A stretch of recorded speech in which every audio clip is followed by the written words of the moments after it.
साजिश के तहत इन लोगों ने लालू जी को बदनाम करने का काम किया। नहीं तो सत्ता का दुरुपयोग करके आज के डेट में देखें ना, हर लोग इधर रहते हैं तो बेईमान होते हैं, उधर जाते हैं तो पाक साफ हो जाते हैं। बीजेपी बिहार में एक भी अपने लीडरशिप को स्थापित नहीं कर पाए। उधार के नेताओं से तो आप पार्टी चलाते हो।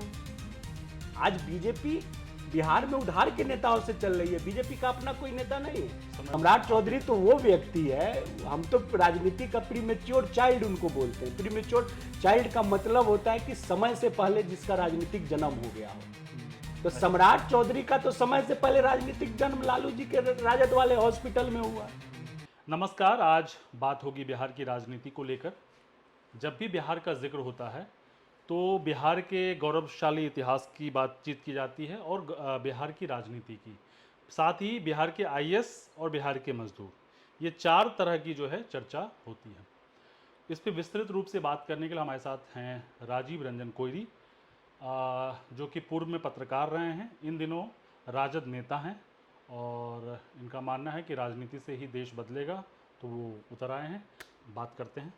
बहुत शुक्रिया हमारे साथ जुड़ने के लिए। नमस्कार। सबसे पहले तो आपको, आपके दर्शकों को, पूरे बिहार वासियों को मेरा नमस्कार। जय लालूवाद। बिहार की राजनीति में कैसे आना हुआ आपका? देखिए, बिहार की राजनीति में एक जो पत्रकार होता है, जो आप राजनीतिज्ञों को बीच रहते हैं, हमारा आपका पेशा ही होता है राजनीतिज्ञों को बीच, पब्लिक के बीच रहना। और जब आप बिहार डेवलपमेंट से रिलेटेड जब आप ईमानदार सोच रखते हैं तो कहीं ना कहीं एक कुलबुलाहट होती है कि हम आईएएस तो बन नहीं सके, ब्यूरोक्रेसी में आ नहीं सके, तो काम करने पत्रकार बन के तो वो काम नहीं कर सकते हैं ना। हम एक रास्ता बता सकते हैं, ज़मीन पे उस काम को नहीं कर सकते हैं। और बिहार को समझने के लिए, ज़मीन पे समझने के लिए आपको राजनीति में आना ही पड़ेगा। तो वही आरजेडी क्यों? नहीं, आरजेडी, देखिए आरजेडी क्या है ना कि पूरे बिहार में या पूरे देश में कहिए, समाजवाद, शोषित वंचित, शोषित वंचित का मतलब आर्थिक रूप से भी वंचित लोगों की अगर असल लड़ाई कोई लड़ रहा है, बिहार की अस्मिता की असल लड़ाई कोई लड़ रहा है, तो आरजेडी ही लड़ रही है। बाकी लोग राजनीति कर रहे हैं। आप इस संदर्भ में देखिएगा कि बिहार में एक ही पॉलिटिशियन है जो आज की तारीख में जिस तरह से संवैधानिक संस्थाओं का इस्तेमाल करके राजनीतिक दलों को झुकाया जा रहा है, राजनेताओं को अपने पाले में लाया जा रहा है, उसमें ना झुकने वाला एक ही व्यक्ति है, वो आदरणीय लालू जी हैं। और शुरू से सामाजिक वंचित लड़ाई के अगर कोई पुरोधा रहा या उसको स्पीड दिया तो लालू जी ही थे। तो लेकिन लालू जी के कार्यकाल पर एक आरोप भी लगा है। प्रशांत किशोर ने हाल के दिनों में राहुल गांधी को भी ये निशाना साधा। तेजस्वी को वो कहते थे जंगल राज का युवराज, और राहुल गांधी के लिए कह रहे थे कि वो जंगल राज को सपोर्ट कर रहे हैं।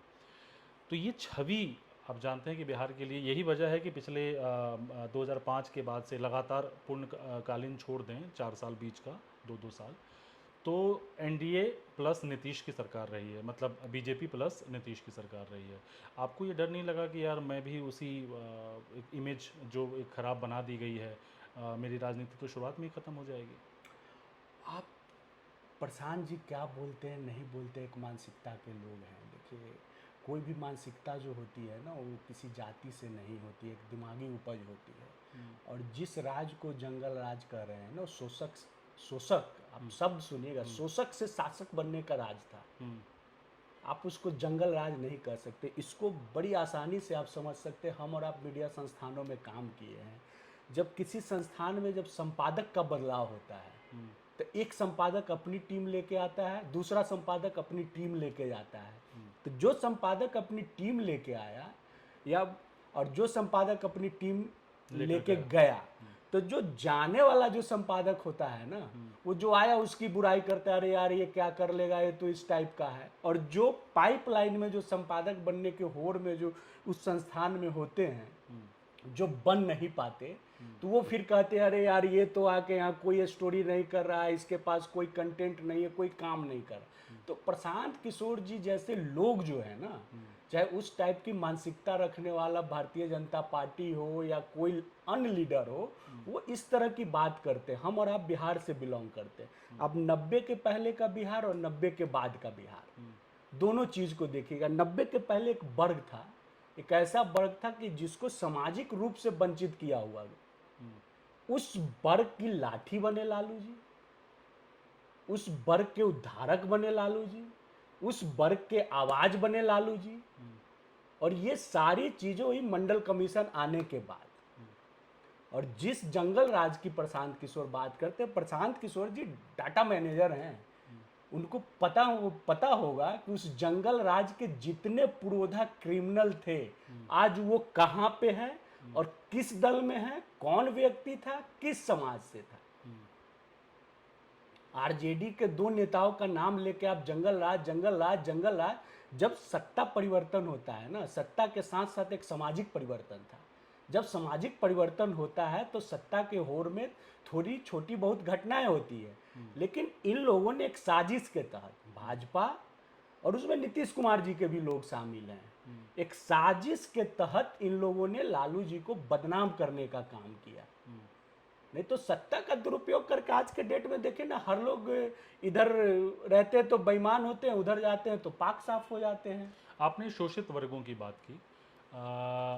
नीतीश जी भी जिस कम्युनिटी से आते हैं उनको भी दबा पिछड़ा शोषित ही माना जाता था तब के दौर में। आखिर क्या वजह रही कि उस दौर में भी और अभी भी, दो बार हालांकि कोशिश हुई थी, दो शोषित वर्ग के नेता एक साथ नहीं आ पाए? देखिए, नीतीश जी का जो राजनीतिक एक जो सोच है, एक विचारधारा है, वो हमेशा सत्ता के साथ रहने वाली विचारधारा है। नीतीश जी भले ही शोषित वंचित वर्ग से आते हैं, लेकिन उनका जो माइंड सेट जो है ना, जो पॉलिटिकल माइंड सेट है, हमेशा सत्ता के इर्द गिर्द वाला माइंड सेट है। आप इसका उदाहरण देखिए, नीतीश जी संघर्ष किए तो किसके सहारे संघर्ष किए? हमारे दो भाइयों के बीच की लड़ाई है तो हम एक दूसरे से राजनीतिक सामाजिक संघर्ष करेंगे ना, कि हम किसी के कांधे का, किसी के बंदूक का कांधा बन जाएंगे। महाभारत में पितामह भीष्म की हत्या के लिए एक कांधा था, नाम नहीं लूंगा, कांधा था ना। उसी तरह नीतीश जी हैं। आप याद कीजिए, जब नीतीश जी पहली बार 7 दिनों के लिए मुख्यमंत्री बने थे, तो उनके साथ देने वाले विधायक कौन थे?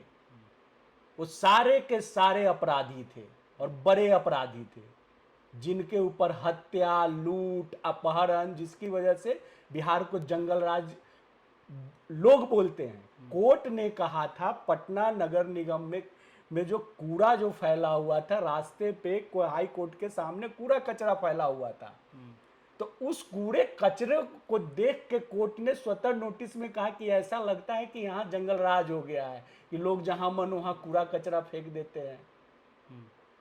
एक वर्ग जो पत्रकारिता में एक मानसिकता वाले वर्ग, सभी लोग नहीं, एक मानसिकता वाला वर्ग, जिसको कि मंडल कमीशन से परहेज था, जिसको लालू यादव जैसे उभरते हुए नायक से परहेज था, उन लोगों ने इसका स्लोगन लगा दिया, जंगल राज जंगल राज जंगल राज। जंगल राज अगर आप कह रहे तो कौन थे और आज कहां है? हम इतना ही सवाल प्रशांत किशोर जी बताएं कि वो कौन थे और कहां है। आप कह रहे हैं कि नीतीश जी जो हैं वो बीजेपी कंधा हुआ और नीतीश जी बंदूक हो गए? बीजेपी बंदूक हुई, नीतीश जी कंधा है। अच्छा। आपको एक बात बताता हूँ, बड़ा इंटरेस्टिंग है और रिसर्च का चीज़ है। आप भी पत्रकार हैं, हम भी पत्रकार हैं। जब मंडल कमीशन जब आया ना, और जब देवगौड़ा जी की, जब 95 के बाद पहली बार जब देवगौड़ा जी प्राइम मिनिस्टर बने और बैकवर्ड दलित शोषित वर्ग के लोग जो वोट करने लगे, तो बीजेपी का एक रिसर्च विंग है, सम विवेकानंद फाउंडेशन करके, वो रिसर्च विंग उसी टाइम से बैकवर्ड लीडरशिप को खोजने लगा। बीजेपी को पता था कि आगे चल के वाजपेयी के बाद जो है सो नेशनल लेवल पे जो है ना, हम राष्ट्रीय राजनीति में अगर हमको टिकना है तो एक आरएसएस माइंडेड और एक बैकवर्ड चाहिए। और जो बैकवर्ड स्टेट, जो इस लड़ाई का सबसे बड़ा पुरोधा स्टेट उस समय बना तो बिहार बना। मंडल कमीशन आया, लेकिन उसको जिस तेजी से उस मंडल कमीशन को, चाहे उसको लागू करने में लालू जी आगे बढ़े, चाहे वो आडवाणी जी की गिरफ्तारी हो या अन्य घटनाएं हो, उतनी तेजी से और कोई नहीं बढ़ा।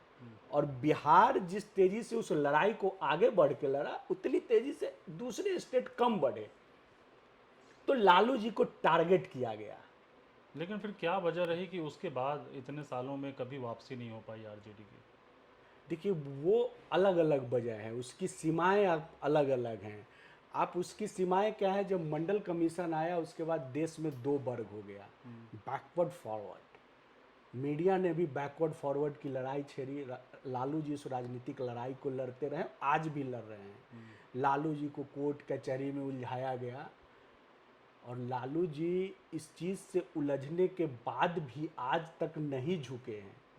तो उन्हीं लोगों का साथ है तभी नहीं झुके ना। सत्ता में आना और लोगों का साथ बना रहना, ये जमीन आसमान का अंतर होता है। बहुत से लोग सत्ता में आए, आप उभरता हुआ नायक कभी अरविंद केजरीवाल जी बन रहे थे, उनकी स्थिति आज के डेट में देखिए। और जो बिहार में 2005 के बाद की जो राजनीति हो गई, एंटी लालू राजनीति हो गई। उनको लगा, एक वर्ग को बताया गया कि भैया यादव कम्युनिटी जो है सो सब पे राज करना चाहता है, तो कुछ लोगों को काटा गया। नीतीश जी आए, उसके बाद जो है पिछड़ा, अति पिछड़ा, बहुत सारी जातियों की जो राजनीतिक खेल जो है ना, वो नीतीश जी ने शुरू किया। और नहीं तो लालू जी कभी सत्ता से बाहर रहे कहाँ। क्या यही वजह है कि बीजेपी हमेशा नीतीश के साथ अभी भी, जबकि सोशल मीडिया पे कई सारे उनके वीडियोस आते हैं जिसमें कई बार लोगों ने कहा कि उनकी मानसिक स्थिति ठीक नहीं है या फिर उनको रेस्ट करने की ज़रूरत है?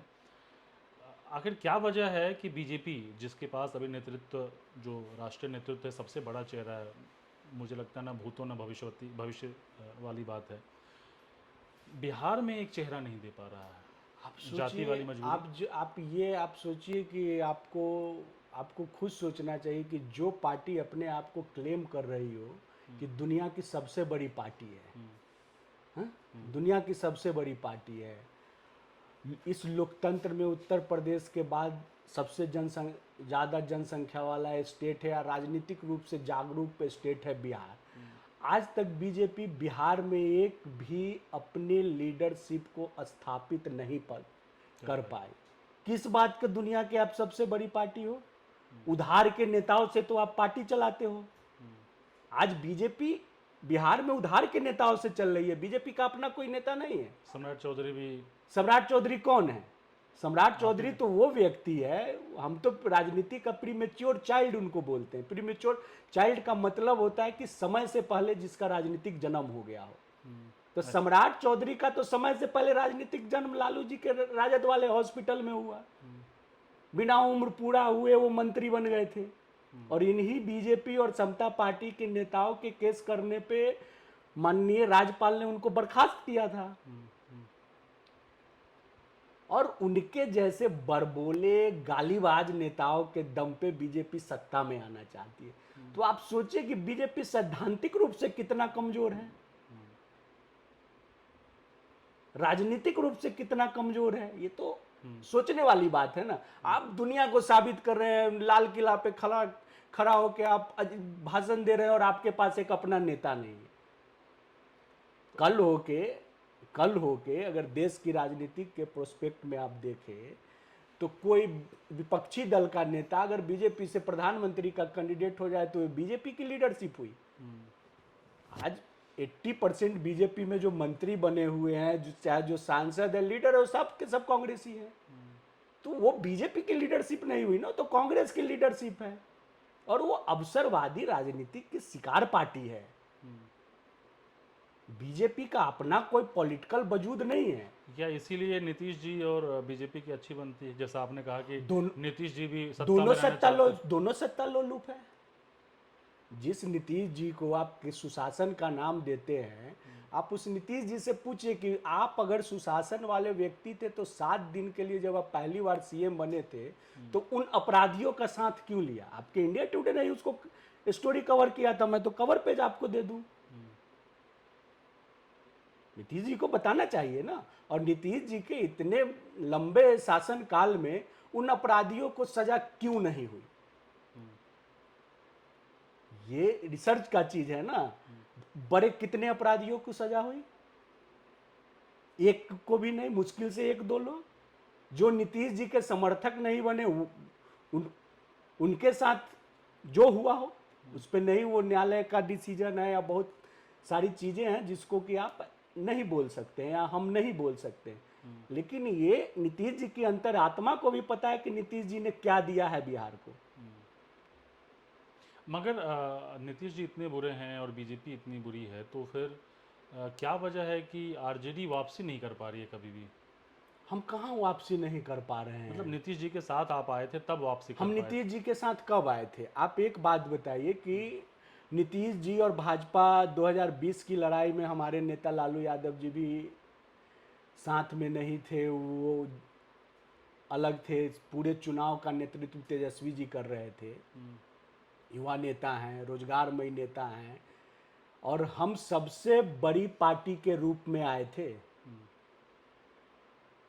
नीतीश जी कितनी सीट लेके आए 2020 में? 45। भाजपा कितनी सीट लेके आए? 72, 73 या 75 के नीचे ही थी। अगर हम वापस नहीं हुए, 10 व्यक्ति मिलके एक का शिकार करने चले हो, पूरे भारत सरकार हो, देश की पूरी संवैधानिक संस्था हो, चुनाव आयोग हो, ईडी फीडी सीडी लीडी जितने लोग हो, सब एक युवक 32 साल का एक युवा नेता जो पहली बार बिहार में रोजगार को, पलायन को, बेहतर कानून व्यवस्था को चुनावी संदेशा बनाया। ये तो तेजस्वी जी के नेतृत्व की जीत है ना, कि हम रोजगार पे आए, आप रोजगार की बात करने लगे। आपको याद होगा ना नीतीश जी 2020 के चुनाव में क्या बोलते थे कि कहां से पैसा लाएगा, 10 लाख नौकरी देने की बात करते। वो तो इतनी उनकी भाषा जो है इतनी गंदी है, खुद को पढ़ा लिखा कहते। कोई बोलता है, कोई बड़ा पॉलिटिशियन, आप बोल पाइएगा कि अपने बाप के यहां से पैसा लाएगा? इस शब्द का इजाद किसने किया? नीतीश कुमार जी ने। आज वही तेजस्वी जी की जीत है कि उसी नीतीश कुमार जी के हाथों से गांधी मैदान में, उसी नीतीश कुमार जी के हाथों से गांधी मैदान में ज्वाइनिंग लेटर दिलवाया लोगों को। यह साबित करके दिखाया कि पहले फेज में 2.5 लाख नौकरी दी। जिस नौकरी को देने के नाम पे आप बोलते थे कहां से करेगा, बाप कंक के पैसा लाएगा। अगर आज बिहार विकास के नाम पे, पलायन के नाम पे, रोजगार के नाम पे चुनावी एजेंडा बन रहा है, तो ये तेजस्वी जी की सबसे बड़ी जीत है। तो इसमें कहां हार है आरजेडी की? अच्छा, इस बार के चुनाव में जैसे बात करें, पहले से कई सारे युवा चेहरा हैं, जैसे चिराग पासवान हो गए, अभी जो है इस बार प्रशांत किशोर भी आए हैं, और उनके बारे में ये कहा था कि वो जिस पार्टी में जाते हैं उसी की जीत हो जाती थी। मतलब अभी तक जब स्ट्रेटजी मेकर जब वो थे, चाहे वो मोदी जी के साथ हों, ममता के साथ हों, नीतीश जी के साथ हों, या फिर केजरीवाल जी के साथ हों, आपको क्या लगता है इस बार वो खुद पार्टी में आए हैं, उनकी खुद की पार्टी है, आपको लगता है कि आरजेडी के लिए बड़ी चुनौती हो सकती है? क्योंकि जैसे आप मुद्दों की बात कर रहे हैं, प्रशांत किशोर भी जन स्वराज यात्रा चलाते हैं और वो सिर्फ और सिर्फ मुद्दों की बात करते हैं। आपने बहुत अच्छा बात बोला प्रशांत किशोर जी के मामले में। आपने कभी घर बनाया है? घर बनते हुए देखा है? देखा है ना? पहले उसका एक नक्शा बनता है, डिज़ाइन बनता है, फिर उसका बेस पिलर खड़ा होता है, फिर उसमें ईंटें जोड़ी जाती है, फिर बिल्डिंग बन के खड़ी होती है। तो प्रशांत किशोर जी का अब तक का जितना काम रहा है ना, रंगाई पुताई वाला काम रहा है। आधार मेरा, घर मैंने बनाया, ईंटें मैंने जुड़वाई, छत मैंने ढलवाया। आप रंगाई पुताई करवा के कह रहे हो कि मेरा स्ट्रेटजिकल जीत है। कोई भी पॉलिटिकल पार्टी का, कोई भी पॉलिटिकल पार्टी हो, उसका एक अपना बेस आधार वोट बैंक होता है। आप ये क्लेम करते हो उसको जितवाया, उसको जितवाया, आप बता दो ना कि उस पॉलिटिकल पार्टी से हटने के बाद उसके बेस आधार वोट बैंक में कितने % की क्षति हुई। अगर बिहार में मेरा बेस वोट बैंक 32% के आसपास है, था शुरू से, आज हम 39 पे हैं, तो ये प्रशांत किशोर जी की देन नहीं न थी। 2020 में हमारे साथ प्रशांत किशोर जी नहीं न थे। लेकिन वो मुद्दों की भी तो बात करते हैं। प्रशांत किशोर जी मुद्दों की कहाँ बात करते हैं यार? अभी कब उन्होंने भी एक बड़ी अच्छी बात वो उठाई वो थी। 2 ही काम करते हैं। पहले मेरी बात सुनो, 2 ही काम करते हैं। वो नीतीश जी को टारगेट करते हैं, वो नीतीश जी को टारगेट करते हैं। आप उनसे कहो कि आप मुद्दों की जो बात करते हैं, चाहे जो मुद्दे लाएं, 2020 का मैनिफेस्टो आप आरजेडी का उठा लो और प्रशांत किशोर जी का इस बार का मैनिफेस्टो उठा लो, उनके वही सारे मुद्दे हैं जो आरजेडी के मुद्दे थे। या बिहार सरकार अभी जितनी पॉलिसी लाई या लागू की, जो तेजस्वी जी का मुद्दा था, जो आरजेडी का मुद्दा था, वही पॉलिसी पे काम हो रहा है। आपका पर्सनल मुद्दा क्या है? आप अपने तरफ से एक्स्ट्रा एफर्ट क्या लगा रहे हो? और बिहार की याद आपको पिछले 20 सालों में नहीं आई, आज ही आपको क्यों बिहार की याद आई? क्योंकि बिहार की राजनीति में मजबूती रूप से फिर से शोषित वंचित वर्गों की लड़ाई लड़ने वाला तेजस्वी यादव जैसा नायक उभर के सामने आया, तो ये फिर वही सोच वाले जो लालू जी को बदनाम कर रहे थे, वही सारे लोग मिलके एक नया सिस्टम खड़ा कर रहे हैं। प्रशांत किशोर हो जाए, चाहे उन्हीं भाजपा हो, चाहे कोई हो, आपकी लड़ाई आप लड़ किससे रहे हो? इस देश में दो तरह का देश है, चाहे बिहार स्टेट आप देखोगे, दो सोच है। आप लड़ रहे हो लालूवाद से, जो शोषित वंचित समाज का आवाज था ना, उससे, लालू के विचार से आप लड़ रहे हो। जैसे पूरा देश जो है ना गांधी के विचार के खिलाफ लड़ता है। आप कल एक फोटो में देख रहा था ट्विटर पे, बहुत ज़्यादा वायरल है, पेट्रोलियम मिनिस्ट्री का। उसमें आप देखोगे कि सरवाड़कर को जो है सो गांधी के ऊपर कर दिया गया। अरे यार, इससे बड़ा क्या बेवकूफ़ी होगा? उन्होंने तो आरएसएस का भी नाम लिया, मोदी तो जी ने। आरएसएस का नाम लिया। आप सोचो कि आरएसएस के नाम लेने के बाद भी आप गांधी के स्मृति स्थल पे जाके आप फूल चढ़ा रहे हो ना। नाथूराम गोडसे ने एक शरीर की हत्या की थी, विचार की हत्या नहीं की। और गांधी, नेहरू, पटेल जैसे लोगों पे बोलने की हैसियत मेरी भी नहीं है, उनकी भी नहीं है हैसियत। नहीं, उमा भारती जी ने भी बोला था कि जो गोडसे हैं उनको आतंकी से भी ज़्यादा कहा जाए। अभी एक हम लोग तो मानते हैं, हम लोग तो मानते हैं आतंकवादी है, देश का पहला आतंकवादी है हमारी नज़र में। आज़ादी के बाद का पहला आतंकवादी कोई है तो गोडसे है। इसको जो नहीं मानते हैं वो अंदर खाने में कुछ और बात करते हैं, उसी पे हम करें। तो वही एक विचार बिहार में लालूवाद का विचार है। लालूवाद का विचार का मतलब कि सामाजिक शोषण के खिलाफ जो एक आवाज़ उठी, जो एक विचार रखा गया, जिसकी मजबूती से लड़ाई, कोई भी नेता आएगा जो वंचित और शोषक की बात करेगा तो उसी विचार की तहत लड़ेगा। तो लालू यादव पे लांछन लगा देने से, जेल भेज देने से वो विचार नहीं बंद होगा। उस विचार को लड़ने वाले तेजस्वी जी जैसे नेता हैं, हम जैसे सिपाही हैं, तो उस विचार को आप नहीं मार सकते हो। एक चीज़ समझना चाहूँगा कि बिहार में मुद्दे बहुत हैं, बेरोज़गारी, पलायन, यहाँ का, जैसे प्रशांत किशोर ने भी कहा था, चूँकि उन्होंने कहा था इसलिए मैं क्लेम, जो भी उनका क्रेडिट है उनको देना चाहता हूँ, कि बिहार का जो धन है वो बाहर के राज्यों में जाता है, वापस नहीं आता है। तो इस तरह के मुद्दे होने के बावजूद क्या वजह है कि चुनाव में इस तरह की बातें नहीं सुनाई देती है और इमेज बिल्डिंग ज़्यादा होता है कि जंगल राज या फिर आरएसएस या नीतीश जी ऐसे हैं, उनकी हालत ठीक नहीं है। इमेज बिल्डिंग से ज़्यादा हम मुद्दों को लेकर क्यों नहीं बात करते हैं? अभी प्रशांत किशोर ने भी जंगल राज को लेकर राहुल को घेरा, जो कि शुरुआत से मुद्दों की बात कर रहे थे। क्या वजह, ये मजबूरी है इमेज बिल्डिंग पे चुनाव लड़ना, या मुद्दा ही नहीं है, ख़त्म हो चुका है? देखिए, दिक्कत क्या है ना कि प्रशांत जी हो या नीतीश जी हो या भाजपा हो, ये हमेशा जो है सो गुमराह करने वाली राजनीति करने आए हैं। इनको कभी अपना डिलीवर करने की कोई क्षमता है नहीं, और न इनके पास कोई अपनी सोच है। मुद्दों की राजनीति तो हम 20 में भी कर रहे थे ना, आपने देखा। मैं तो अभी बार बार कह रहा हूँ ना, और इस बार भी मुद्दों की राजनीति हम कर रहे हैं।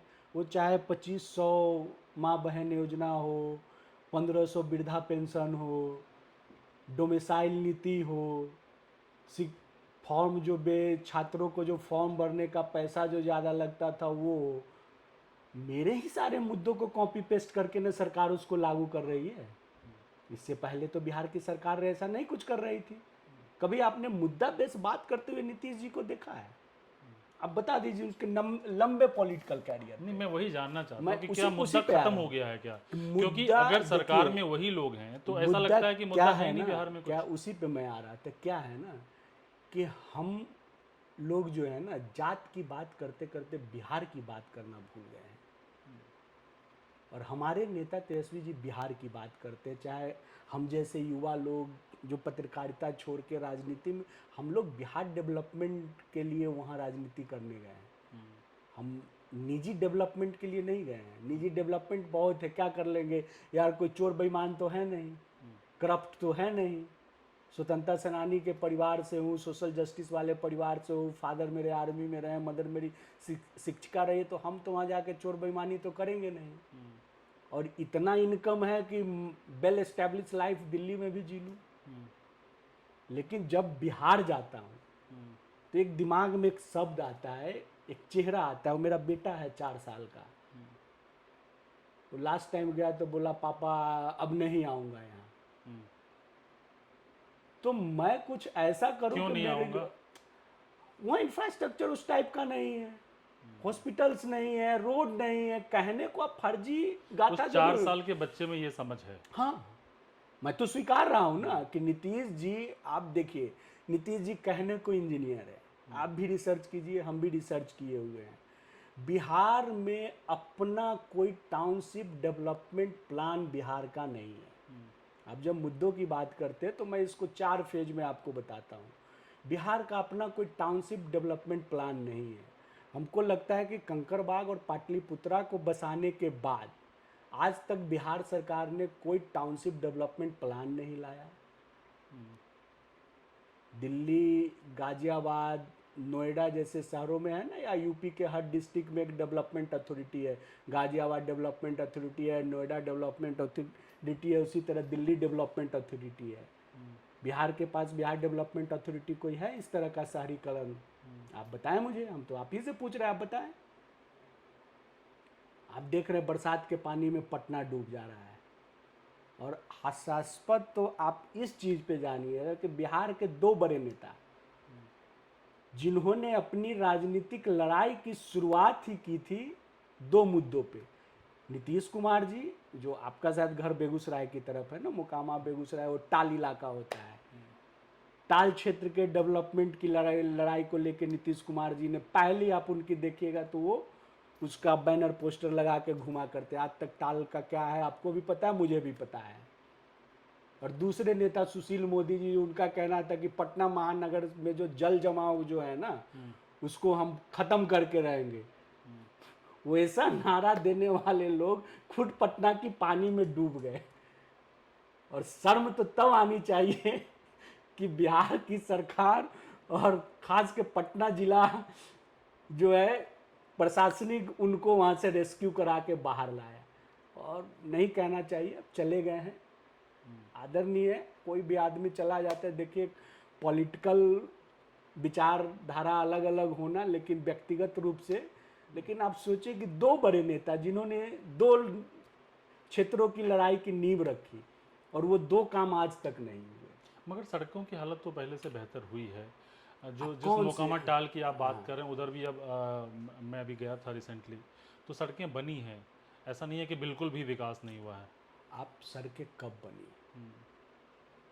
जब हमारे ही पार्टी की सरकार थी बिहार देश में। नहीं, वो तो नेशनल हाईवे है। अब पहले पूरी आइए ना, जब ग्रामीण विकास मंत्री रघुवंश बाबू थे, हमारे ही नेता थे।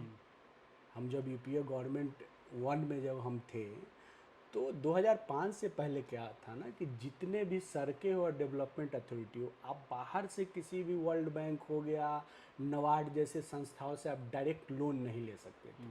उसके लिए आपको देश की गवर्नमेंट से आपको परमिशन लेना होता था। देश की गवर्नमेंट हमेशा से बिहार के साथ, देखिए कहने में कोई परोक्ष अपरोक्ष रूप से पक्षपात था। 2005 में जब यूपीए में लालू जी आए तो सबसे पहले इस नियम में बदलाव हुआ।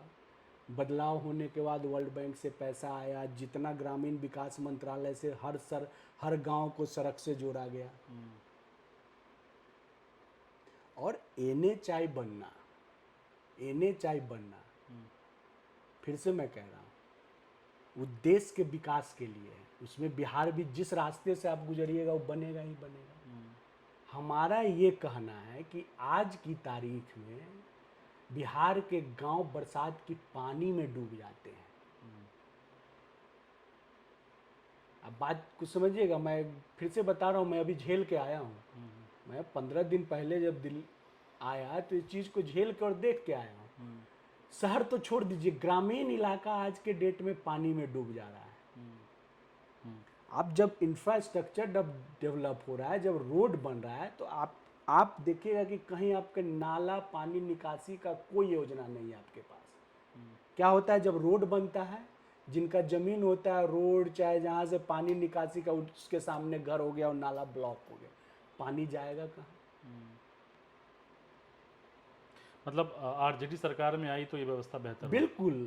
बिल्कुल आप देखिएगा कि एक हम नया बिहार गढ़ेंगे। हमने सामाजिक लड़ाई लड़के सामाजिक रूप से बिहार के वंचित शोषित लोगों को मजबूत किया था। अब आर्थिक रूप से, ग्रामीण रूप से हम बिहार को मजबूत करेंगे और बिहार का विकास करेंगे। तो ग्रामीण बिहार और आर्थिक रूप से जो कमज़ोर हैं उन लोगों के, बिहारियों का आप विकास करेंगे। बिल्कुल, जब तक देखिए वो महात्मा गांधी जी की भी का यही सपना था ना, जो पंचायती डेवलपमेंट या का जो उनका सपना था, यही था ना। पंचायत का मतलब ग्राम हुआ। जब तक आप गांव का विकास नहीं कर सकते तब तक आप संपूर्ण बिहार का विकास नहीं कर सकते। पलायन कहाँ से होता है? शहर से तो होता नहीं है। आप गांव से या तो अपने शहर आते हो, और नहीं तो फिर आप गुजरात जैसे, पंजाब जैसे, महाराष्ट्र जैसे अन्य प्रदेशों में काम करने जाते हो। अब लेबर ट्रेन तो चला रहे हो, लेकिन उस लेबर के वहाँ न जाके यहीं आप वैकल्पिक व्यवस्था तो नहीं कर रहे हो। मोदी जी तो लंबा लंबा भाषण देते, वैकल्पिक व्यवस्था की तो बात करते नहीं है। आप एक बात बताओ, आईटी सेक्टर है ना, हम तो आईटी पॉलिसी लाए, तेजस्वी जी ने आईटी पॉलिसी लाया। अब आईटी पॉलिसी, गुड़गांव में भी कॉल सेंटर में एक बिहारी आके काम करता है, अच्छी अंग्रेजी बोल लिया, काम करता है, 40 से 50 हज़ार रुपये सैलरी मिलता ही मिलता है, मिनिमम सैलरी। आप क्यों नहीं एक ऐसी व्यवस्था बनाते हो जो कॉल सेंटर वहीं पे रहे? हर प्रमंडल में एक कॉल सेंटर हो जाए, या एक हर बड़े डिस्ट्रिक्ट में कॉल सेंटर हो जाए। और जो नौकरी की व्यवस्था गुड़गांव, बैंगलोर, जो आईटी सेक्टर वाले जितने शहर हैं वहाँ जो बिहारी काम करते हैं, हमारे पढ़े लिखे युवाओं को, जो बिहार से पढ़े लिखे युवाओं को जो नौकरी चाहिए वहीं मिल जाए, तो पैसा कहाँ रुकेगा? जो आपने कहा प्रशांत किशोर जी का, पैसा तो हमारे यहाँ ही रुकेगा। हमें व्यवस्था तो ऐसी देनी चाहिए। कर पाएंगे?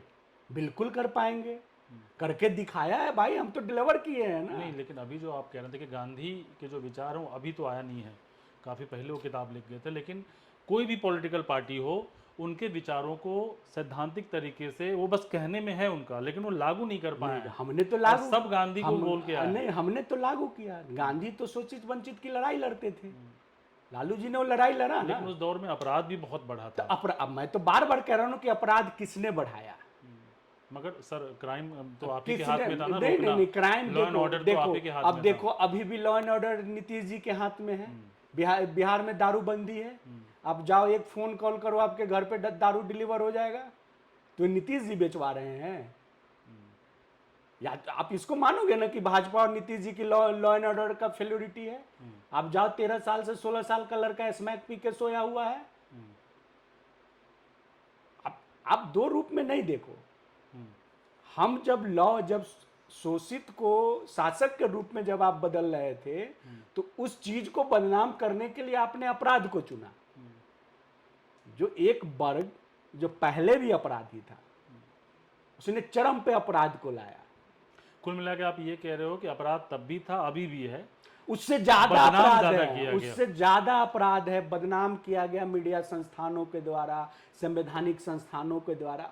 मैंने बार बार कहा कि जब कोई आपकी उस कुर्सी पे मैं जब आने लगूंगा ना, आपको हेजिटेशन होगा, आप चाहोगे मैं इस कुर्सी को कैसे बचाऊं, तो आप मुझे बदनाम करोगे ना। पॉलिटिकली करो, भ्रष्टाचार पे करो। जो व्यक्ति अपने ही शासनकाल में भ्रष्टाचार को उजागर किया हो, केस करवाया हो, उसी व्यक्ति को उस भ्रष्टाचार पे आप सजा याफ्ता कहते हो। आप इस देश में दोराहापन है कि नहीं? आप बताओ। चाहे बिहार की राजनीति में आप एक तरफ लालू जी को सो कॉल्ड जो भी हो, चारा चोर जो भी हो बोलते हो, आप जगन्नाथ मिश्रा जी को काहे नहीं बोलते हो? जगदीश शर्मा जी को आप काहे नहीं बोलते हो? तो एक ढर्रा जो उस समय लालू जी को बदनाम कर रहा था, आज भी वो लालू जी को बदनाम कर रहा है। चश्मा अगर मैं लगा रखा हूं तो पावर तो दोनों आंख में अलग अलग है, लेकिन देखने का नजरिया तो एक है ना।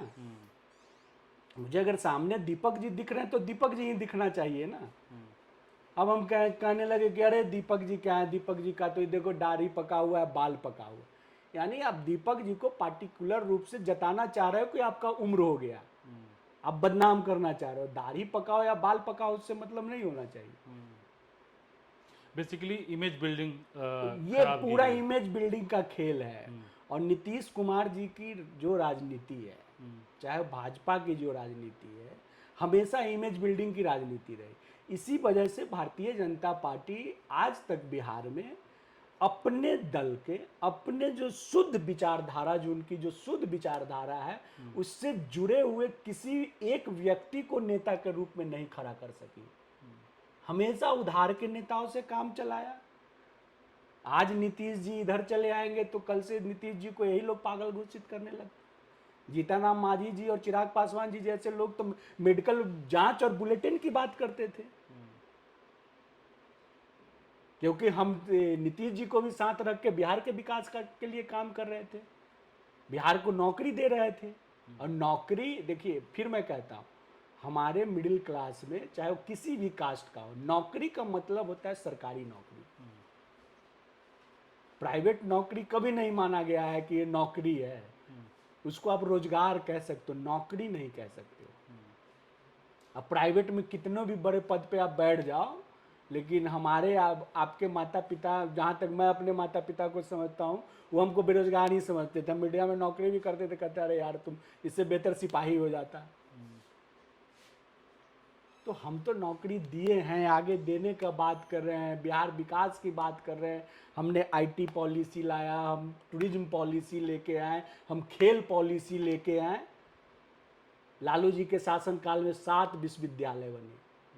नीतीश जी के शासनकाल में साइंस कॉलेज की प्रिंसिपल जो है होम साइंस की टीचर हो जाती है। बताइए, साइंस कॉलेज जो दुनिया को एक से एक महारथी लोग वहाँ से पढ़े हैं। हमारे भी परिवार से एक लोग पढ़ के वहाँ से आईएएस हुए हैं। वहाँ का प्रिंसिपल कौन होता है? होम साइंस की टीचर। वो भी हाजीपुर जैसे छोटे शहर में मगध महिला कॉलेज की प्रिंसिपल थी, वो होम साइंस की उनको बना दिया साइंस कॉलेज का प्रिंसिपल। वो क्या साइंस समझेंगी? एडमिनिस्ट्रेटिव पावर के अलावा आप कुछ कर नहीं सकते हैं ना। अब वाणिज्य कॉलेज का प्रिंसिपल बना दिया जाता है। आप वो क्या बोलते हैं, मगध महिला में हमारी बुआ है, उनको, वो भी होम साइंस की टीचर हैं। तो आप बताइए, अब कॉमर्स, ऐसे ऐसे आपके पास कार्यकलाप है और आप कह रहे हो आप बिहार को विकास की तरफ आप नहीं ले जा रहे थे, विनाश की तरफ ले गए थे। अच्छा, अब बिहार की राजनीति में उन नेताओं की बात करें जिन पे खूब चर्चा होती रही है, जो इधर उधर करके जो कभी इधर घुस जाते हैं, कभी उधर घुस जाते हैं, जैसे कि उपेंद्र कुशवाहा हैं, उसके अलावा जीतन राम मांझी हैं, उसके अलावा चिराग पासवान तो खैर खुल के हनुमान बताते हैं। इन सब का क्या हश्र होने वाला है? और प्रशांत किशोर का भी आप ज़रूर बताएंगे सर। आपकी देखिए, नज़र से उपेंद्र जी का हश्र तो उपेंद्र जी के सामने में नहीं कहना चाहिए। मेरे लिए वो भी आप ही की जाति से आते आप हैं। मेरे जाति से भी हैं और मेरे लिए हमेशा से आदरणीय है। मैं हमेशा पोस्ट उस्ट पे लिखते रहता हूँ कि मेरे पिता तुल्य हैं। मैंने कुछ दिन उनके साथ काम किया। उनकी जो सोच जो है ना, वो निजी डेवलपमेंट की सोच है, जाति डेवलपमेंट की निजी भी। डेवलपमेंट मतलब अपने परिवार का अपने अपना। परिवार, अपने पद, अपन परिवार भी नहीं, सीमित अपने पद तक हम बने रहे। तो हमारी कुर्सी बची बस रहे। हमारी कुर्सी बनी रहे। आप उपेंद्र कुशवाहा जी का राजनीतिक कैरियर जब उठाइएगा ना, लंबे समय से, पुराने समय से समता पार्टी में रहे। जब नीतीश जी समता पार्टी बनाए, समता पार्टी वो अध्यक्ष रहे। जब विधायक बने, जंदाहा से विधायक बने, उस समय तुलसीदास मेहता जी को, जो आलोक मेहता जी आरजेडी के नेता हैं, आरजेडी में एकमात्र कुशवाहा समाज के नेता हैं तो आलोक मेहता जी हैं, कि पिताजी तुलसीदास मेहता जी को चुनाव हरा के वो विधायक बने। उसके बाद नीतीश जी ने विरोधी दल का नेता बनाया उनको। विरोधी दल का आप सोचिए कि जो व्यक्ति विरोधी दल का नेता हो और वो अगला चुनाव हार जाए और हार भी ना जाए, जमानत जब्त हो जाए। पहले जंदाहा से हारे, फिर उसको छोड़ के दलसिंह सराय लड़ने गए, वहां से हार गए। उस खींच को नीतीश जी ने फिर उनको राजनीतिक रूप से अच्छा जगह नहीं दिया, तो उसको मिटाने के लिए फिर वो एनसीपी में गए। एनसीपी में नहीं कुछ ठीक ठाक मिला जो रहा होगा, तो फिर उन्होंने एक अपनी पार्टी गठन किया। गठन करने के 1-2 साल बाद ही फिर उस पार्टी का विलय वो नीतीश जी में करके राज्यसभा बन गए। फिर नीतीश जी के राज्यसभा को छोड़ के एक नया पार्टी बना, राष्ट्रीय लोक समता पार्टी। उससे सांसद बन के केंद्र में मंत्री बन गए। फिर केंद्र में मंत्री रहते हुए फिर केंद्र को छोड़ा, फिर महागठबंधन में आए। महागठबंधन उनको एक अस्तित्व के हिसाब से उसको 5 लोकसभा का टिकट दी। अगर आप कुशवाहा समाज की लड़ाई लड़ रहे हैं, राजनीति कर रहे हैं, तो 5 में एक रिजर्व सीट था, बाकी 4 सीट थे, तो 4 सीटों पे कुशवाहा उम्मीदवार होने चाहिए थे। तो 2 सीट पे तो खुद स्वयं उम्मीदवार हो गए। एक सीट पे अखिलेश सिंह जी के बेटे को बनाया और एक सीट पे एक व्यापारी को बना दिया। जो व्यापारी, आप सोचिए किसी को आप लोकसभा चुनाव लड़ाते हो और वो आदमी पॉलिटिकली दोबारा कहीं दिखता ना हो, तो ये राजनीतिक, तो मैं तो उपेंद्र जी को यही कहता हूं कि वो राजनीतिक दुकानदार हैं जो हर चुनाव में एक नए बोर्ड के साथ जनता से लोन लेते हैं। लोन मतलब बोर्ड का लोन लेते हैं, और जब दूसरे चुनाव में उस बोर्ड का लोन चुकाने की बारी आती है तो फिर वो दुकान ही बंद करके वो नया साइन बोर्ड लगा देते हैं। तो आप कह सकते हो जनता करप्टेड टाइप के ये पॉलिटिशियन है। जैसे बैंक करप्टेड होता है ना, जो लोन लेके नहीं चुकाया जाते, ये वैसे पॉलिटिशियन है जो जनता का लोन कभी चुकाना नहीं चाहते, जो राजनीतिक रूप से इनको मजबूत किया, सामाजिक रूप से इनको मजबूत किया, इनको खड़ा किया। मांझी जी, अरे मांझी जी, एक बात बताओ, हम का मतलब आप समझते हो? उनकी पार्टी का ही स्लोगन है हम, बेटा। और मैं आप पूरी बात तो सुनो। बेटा, बहू, अच्छा, समधी, समधिनी और मैं, वो पूरा सब मिलके परिवार। हो गए हम। तो माँ, इससे ज्यादा क्या करें? सबसे ज्यादा अगर किसी भी कम्युनिटी में काम करने की जरूरत है, अगर आप जातिगत देखोगे तो मांझी जी की जाति में है। करेक्ट। मांझी जी जब सीएम थे बहुत बोलते, इतना मैंने उस समय भी, जब मैं पत्रकार था, एक सवाल किया उनसे कि वो शिक्षा पे कुछ बोल रहे थे, तो मैंने इतना कहा कि सर अभी अभी मैट्रिक का रिजल्ट आया था, कि सर आप कभी पता किए हो कि आपकी कम्युनिटी के कितने लोगों ने मैट्रिक पास किया, या कितने लोग हाई स्कूल में पढ़ रहे हैं, कितने लोग मिडिल स्कूल में पढ़ रहे हैं, कितने लोग प्राथमिक विद्यालय में पढ़ रहे हैं? चुप हो गए। तो मांझी जी को तो सबसे ज्यादा ग्राउंड पे किसी को काम करने की जरूरत है तो मांझी जी को है। सबसे अगर कोई आर्थिक सामाजिक रूप से पिछड़ा हुआ कम्युनिटी है तो उन्हीं का है, और जो आगे निकल गया वो पीछे वाले को देखता नहीं। यही तो बिहार के लिए त्रासदी है। चिराग पासवान क्या भूमिका रहेगी? देखिए, चिराग पासवान बहुरूपिया है। मैं उनको बहुत, जब वो नीले कलर का टीका और वो लंबा कॉलर पहन के, और उसके बाद मिलेंगे मिलेंगे का एक पोस्टर लगा रहता था, रामविलास जी के 12 जनपथ में गए होंगे। आज रामविलास जी, अगर नहीं रामविलास जी नहीं है, मैं पहला शख्स हूँ, मैं पहला शख्स हूँ और दावे के साथ कहता हूँ, मैं पहला शख्स हूँ कि चिराग पासवान जी को राजनीति में लाने के लिए रामविलास जी को कहा था। वो तो फिल्म में थे, मिलेंगे मिलेंगे जो वो मैंने कहा ना, वो पोस्टर लगा हुआ था। मैं घटना का भी जिक्र बता दूं, बिहार में एक पंचायती लेवल पे विधान परिषद का चुनाव होता है,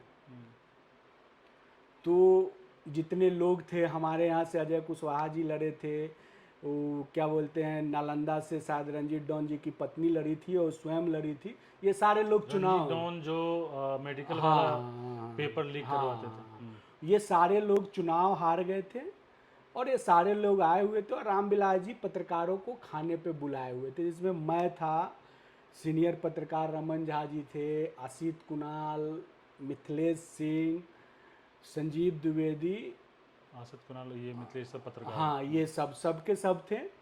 और शायद उस दिन मेरा हमको जो लग रहा है कि उस दिन वो मिलेंगे मिलेंगे का पार्लियामेंट के ऑडिटोरियम में वो मूवी भी चली थी।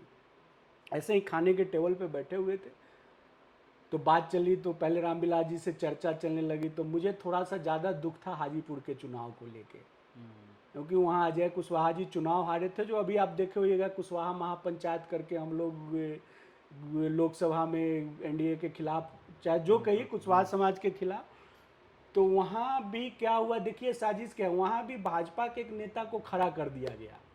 तो इसी पे मैं बोल रहा था, तो रामविलास जी से थोड़ा हमारा फैमिली रिलेशन भी, हमारे मामा ननियाल फैमिली का शुरू से अच्छा रिश्ता रहा है। तो अंदर में फिर बात हुई कि इसके बाद का राजनीति कैसे होगा, कौन देखेगा, तो चिराग जी के फिल्म पे बात हुई।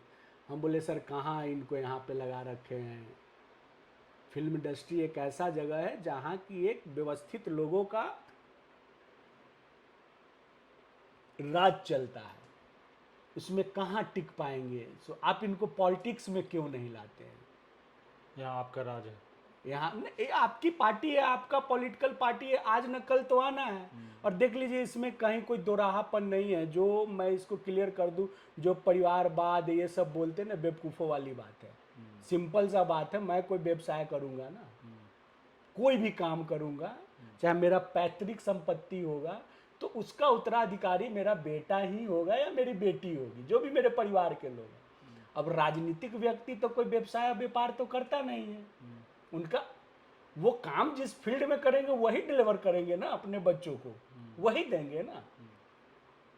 हाँ, बाकी चुनना तो जनता का काम है। अब बाकी चुनना तो जनता डिसाइड करती है ना। जनता को नहीं पसंद है, जनता हरा देगी, जनता को पसंद होगा जनता जिता देगी।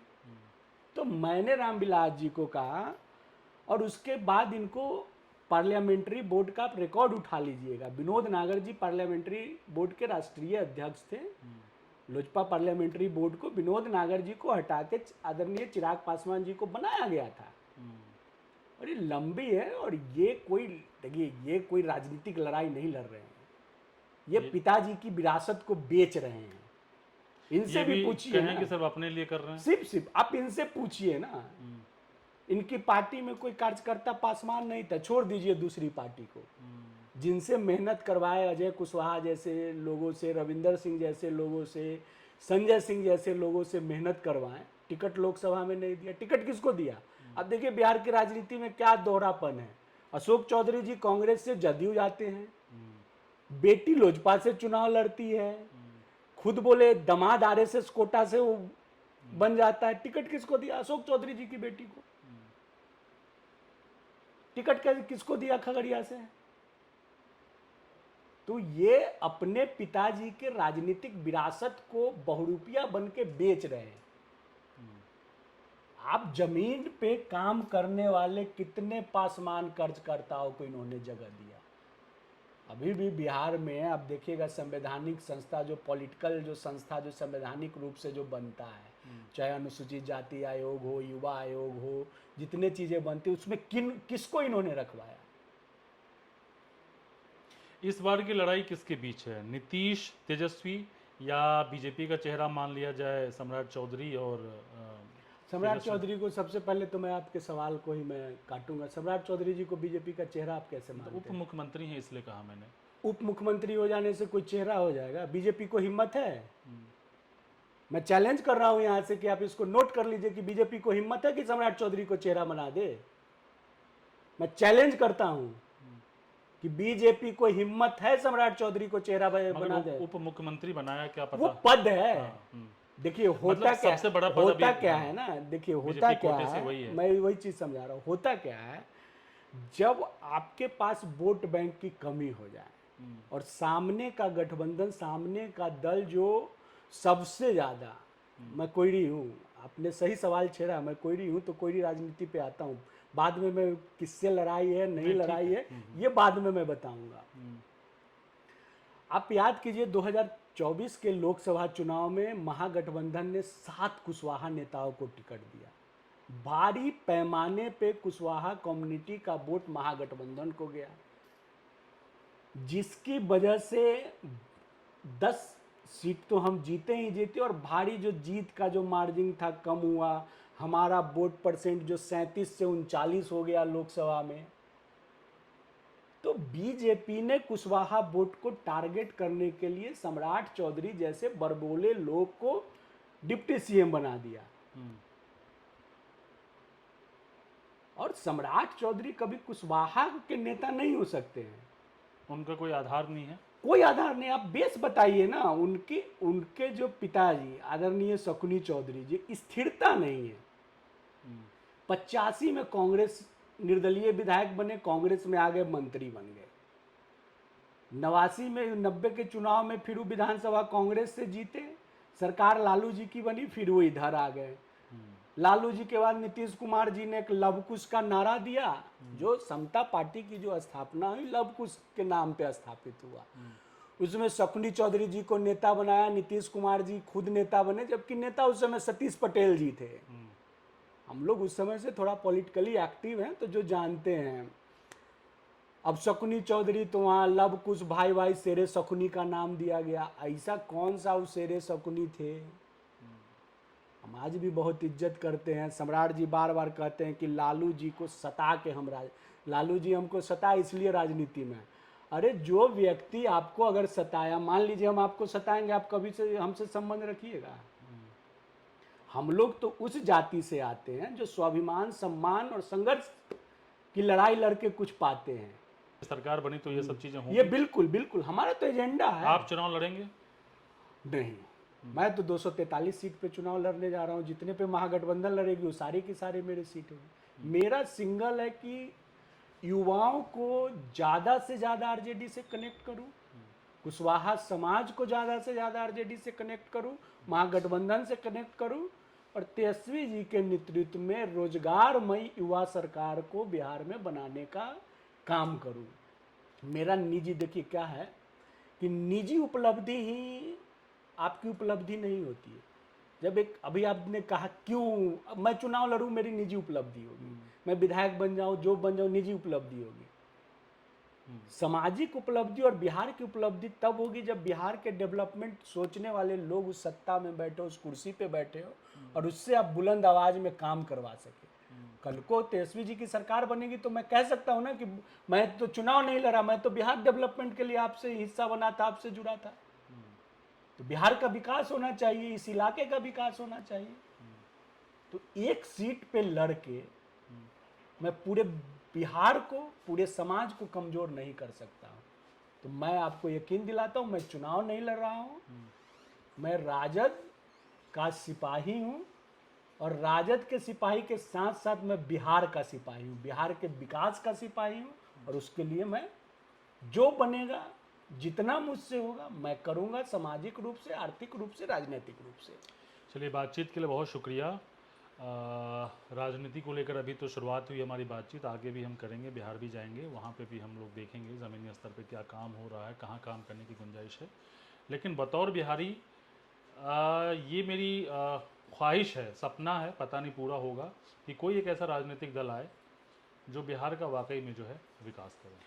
अंतिम में मैं यकीन दिलाता हूं कि राष्ट्रीय जनता दल और तेजस्वी जी बिहार का विकास करेंगे। चलिए, शुक्रिया, धन्यवाद, Thank you. शुक्रिया।